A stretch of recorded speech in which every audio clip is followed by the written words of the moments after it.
Урматтуу кесиптештер, баятан бери биз кечеги бөлтүрүк деген жараныбыз 1 миллиард зыян келтирди деген сөз талкуулап атабыз. 1 миллиард сом деген бул 10 мектептин акчасы деп эсептелет да. Башынан эле бир топ жарандарыбыз, саясий активисттер, депутаттар айткан болчу. Ишенбейбиз. Жок, бизге айткан ишенебиз, таза иштейт деп.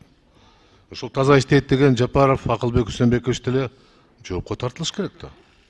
Ал ишенген кишиси ушундай уурулук кылса, эси да жооп бериш керек да. Ошондуктан эгерде биз ушул маселени карашыбыз керек, себеби ал башка мамлекеттин жараны болуп атат. Ушул жерде баарыңыздар уккансыңар, өзү айткан, башка мамлекеттин жараны. Ал кылган иштерин келишимдерге кол койгон жери болсо, же сүйлөшүүлөргө катышкан болсо, анда биз ушул келишимдерди кайра карап чыгышыбыз керек. Себеби анда зыянды аякта да бир пайда көрөм деген ой болуп калышы мүмкүн. Мен сунуш кылат элем, биз комитетке протоколдук тапшырма бергенбиз. Кумтөр боюнча маалыматты даярдап карап чыккыла деп. Бул жерде сындоо эмес, башка эмес, маалыматты толук алышыбыз керек. Кайталап коеюн, мындай иштер боюнча биз депутаттар толук маалымат алып туруп, кандай бир конституцияга ылайык сунуштарды беришибиз керек. Конституция боюнча өкмөттүн мүчөсүнө же өкмөттүн башчысына бошотуу боюнча сунушту бере алабыз.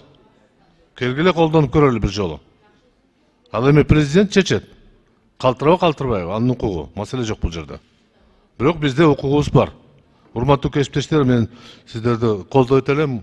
Тезирээк ушул маселени талкуулап туруп, бир сунушка келсек, чечимге келсек абдан ыңгайлуу болот. Рахмат.